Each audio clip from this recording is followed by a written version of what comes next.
안녕하세요, 파인마입니다.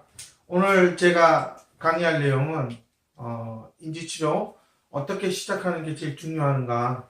저번에는 제가 어떻게 하면 좋은 인지치료센터를 찾을 수 있는지에 대해서 선택하는 방법에 대해서 두 가지를 알려드렸습니다. 첫 번째가 인지치료에 대한 전문적인 지식과 그러한 경험들이 풍부한 원장이 있는 곳으로 찾아가야 된다는 거고, 두 번째는 인지치료 경험이 풍부한 그래서 오랫동안 장기적으로 장애아동을 치료해 줄 수 있는 전문가가 있는 그 전문가를 채용한 곳을 선택해서 다녀야 된다라고 제가 강조해 드렸습니다. 오늘은 왜 다른 치료보다도 인지치료가 중요한지에 대해서 제가 말씀을 드리겠습니다. 실제로 거의 돌 이후에 서서히 장애아동들이 몇 가지 눈에 띄는 문제점들을 문제 행동들을 보여주기 시작하는데요. 어떤 부모님들은 상당히 빠른 나이에 빠른 시기에 캐치를 해서 전문 기관에 가서 진단을 받고 치료를 시작하지만 때로는 상당히 늦은 나이, 흔히 말해서 뭐 5세나 6세 때 조금 발달장애에서 좀 느린 부분이 현저하게 이제 피부로 느껴질 때, 실감이 됐을 때 치료센터를 가고 병원을 가는 경우가 종종 나타나고 있습니다. 이렇게 초기에 빨리 찾는 경우, 그 다음에 좀 늦게 발견했지만 전문 기관에 가서 치료를 시작했을 때 사실 대부분 이제 눈에 띄는 문제점들은 상당히 문제 행동이 많다라는 거죠. 공격적인 행동이라든지 과잉 행동이 많거나 아니면 또 때로는 말이 너무 느려서 제대로 의사 표현이 안 되는 그 두 가지 문제가 가장 장애아동 부모님들에게 피부로 느껴지는 가장 눈에 띄고 빨리 해결하고 싶어하는 문제점 중에 첫 번째라고 할 수가 있습니다. 그래서 대부분의 시작하는 치료가 말이 느리거나 있을 때는 아무래도 언어 치료가 가장 메인이 돼서 아이의 언어적인 능력을 향상시키는데 많은 시간을 소비하게 되는 거고요.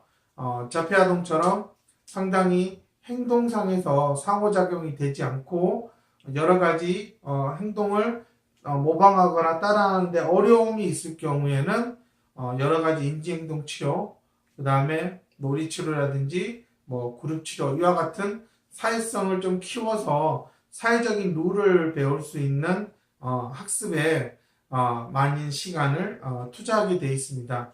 근데 안타깝게도 우리나라에서는 이 두 가지가 언어 치료에 중심을 두거나 아니면 뭐 인지행동 치료 이런 쪽에 초점을 두다 보면 눈에 보이는 문제 행동을 소고시키는데 그리고 좀 나아지게 보이는 데에 도움을 줄 수 있지만 초등학교 입학을 앞둔 그 시점에서 바라봤을 때 과연 이 장애아동이 일반 아동과 아니면 때로는 뭐 특수학교를 가건 아니면 일반 학교에 있는 뭐 도움반을 가건 이러한 경우에 있어서 자기의 학습 능력을 발휘해서 과연 일반 아동과 같이 어울려 지낼 수 있느냐라는 거죠. 사실 부모님들이 치료를 하는 가장 주된 목적은 조금이라도 이 아이들이 또래의 일반 아동과 섞여서 성장에 가서 성인이 되었을 때 같이 좀 더불어 살고 도움을 받고 살았으면 하는 간절한 바람이 있기 때문에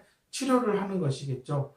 그렇다면 제일 중요한 부분은 아동 스스로 생각해서 그 자신에게 필요한 것들 그리고 자신이 할 수 있는 것들을 찾아내고 계속 스스로 그 능력을 향상시켜 가야 된다는 게 사실 모든 치료의 가장 궁극적인 목표가 될 겁니다.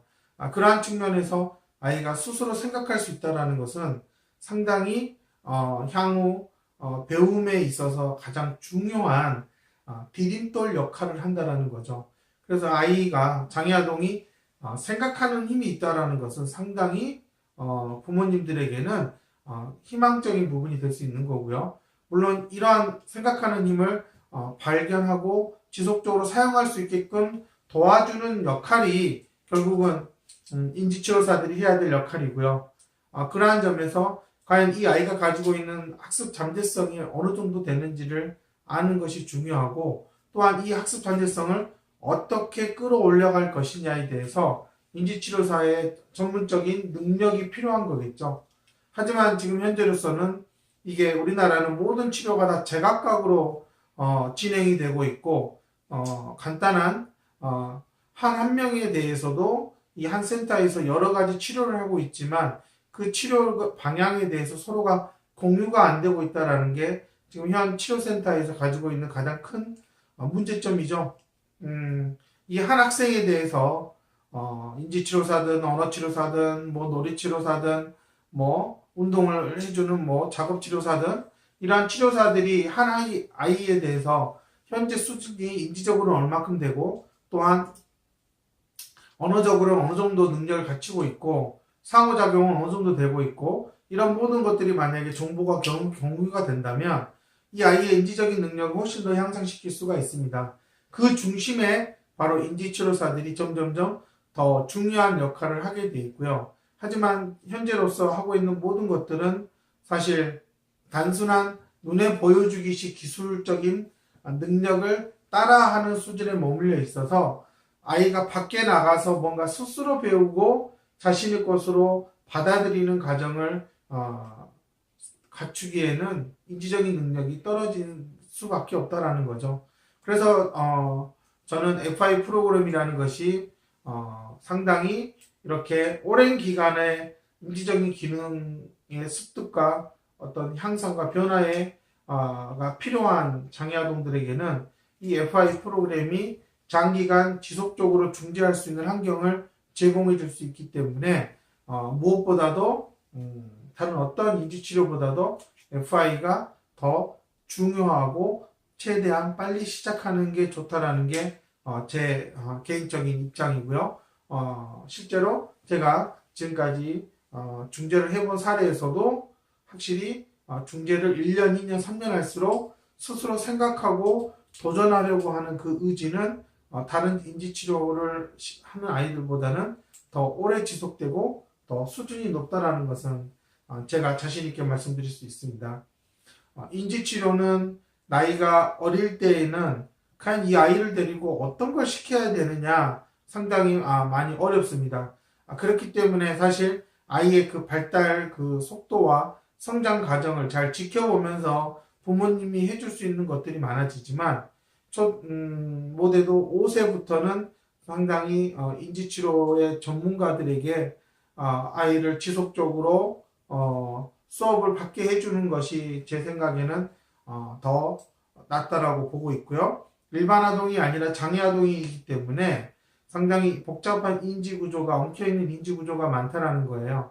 그렇다면 그를 이렇게 풀어서 아이가 원활하게 사용할 수 있는 어느 한쪽도 꼬여 있거나 막힘이 없는 인지적인 구조를 갖추게 해주는 것은 결국은 전문적인 중재를 배운 중재자들이 훨씬 더 잘한다라는 겁니다.